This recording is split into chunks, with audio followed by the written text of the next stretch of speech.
The first thing we wanted to talk about is that there's been some sort of agreement between the Amazon Labor Union and the Teamsters Union in the US, which is a very powerful union representing freight workers, to boost warehouse worker representation. So they've basically formed a strategic alliance to strengthen the worker representation at Amazon facilities. There's been quite a fight over a number of years between labor organizers and Amazon to try to get unionization in these Amazon warehouses. It's something that Amazon has resisted. Both sides have accused the other of using underhanded tactics in this whole battle. And so I think with this alliance, the aim of the Amazon Labor Union is to bring more firepower to their attempt to unionize the warehouses and therefore win more concessions and rights for workers in those warehouses. So what do we think about this? We've talked on previous episodes about this idea of being asset light and the advantages of that. You might also say being logistics light and the advantages of that. Pure software has higher leverage, higher scale, less costs.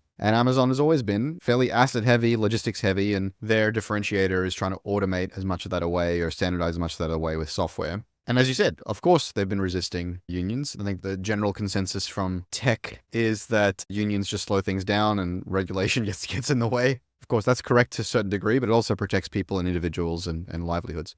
What strikes me as interesting is really the timing is interesting because there is going to be a big receding, I think, of labor's power in corporate life. As AI, both embodied and not embodied, right? Robots and software finds a place in our workforces. It starts off as a co-pilot, starts off as a senior intern, and will presumably, predictably become a worker. We had in one of our first Reacts episodes, Jeremiah, Ben Parr, and ourselves discuss this idea of a 3-person billion-dollar company. And actually that idea blew up. It's in the water. And I don't know if we can take full credit for being the only originators of this thought, but like even Sam Altman is talking about the idea of a 1-person valuable company now, a 1-person unicorn. I just don't know where this goes. Unions and Teamsters and any kind of labor organization, labor leverage, labor negotiation. We've been talking about versions of this for many, many weeks and months. I think there are storm clouds on the horizon for each of us, both white-collar workers and blue-collar workers, in the face of concentrated power by corporate executives, by owners, and by a smaller and smaller group of companies. Just a final point on this, I saw a thread on LinkedIn where Amir, our friend of the pod, posted about the S&P 500 returning some 19%, and he was deriding the idea that you would ever have an active fund managed by a fund manager. They just can't beat this, and it's just a waste of money. I commented, actually, year to date, I'm 66% up.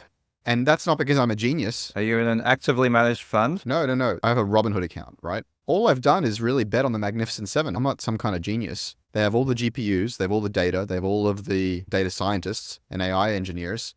And Silicon Valley used to tax, pick a number, 5 out of every 10 cents globally. I think it's going to move up to 9 out of every 10 cents, where Silicon Valley powers the intelligence layer of the world.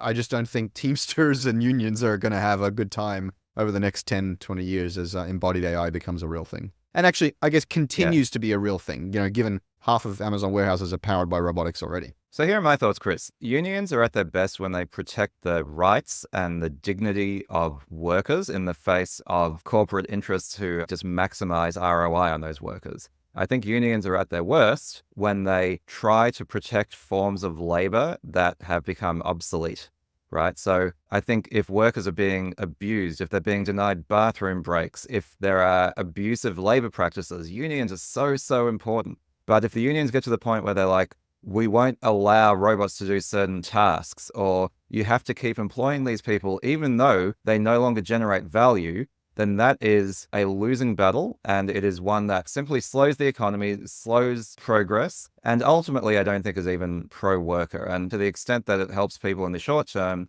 I think it introduces distortions into the economy that broadly are bad for workers. It's a bit like rent control or something like that. And so I don't know what these Amazon labor union folks wanting to do. I do know that Amazon, arguably, but there's been quite a lot of reporting on labor practices that I personally would consider to be somewhat dehumanizing and abusive.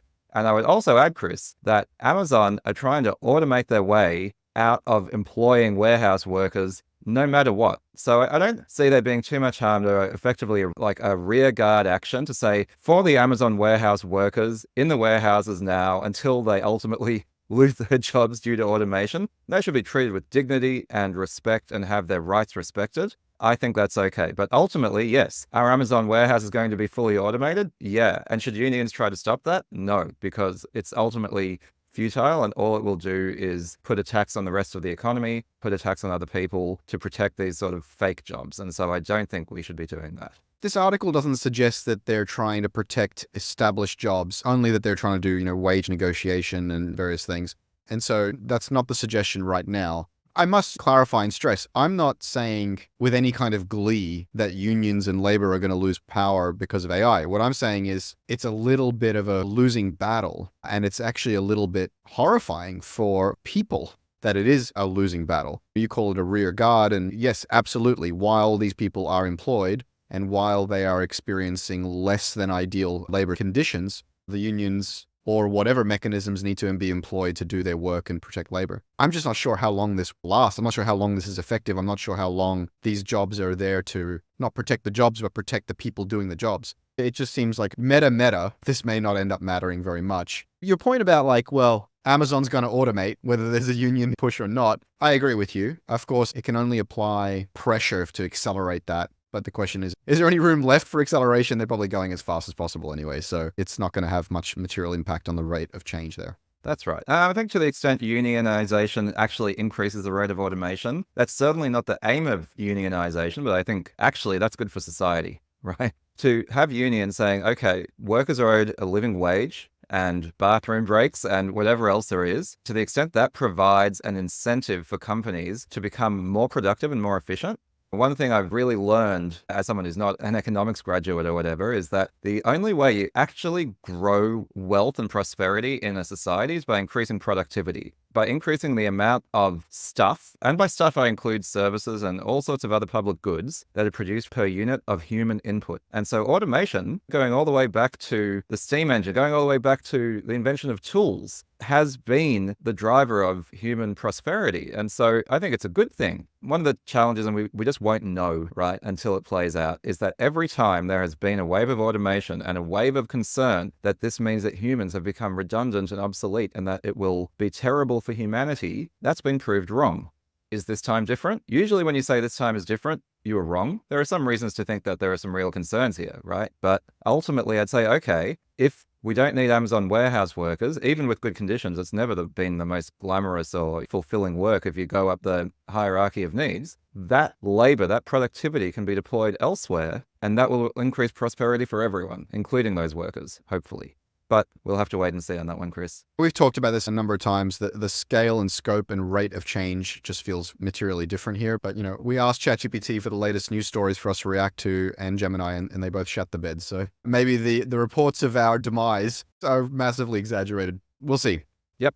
All right. Well, that's our thoughts on this. Jump into the comments and tell us what you think about Amazon workers unionizing in the face of AI and embodied AI. Is this a real thing? And will AI change the power dynamics? We'll join you in the comments below.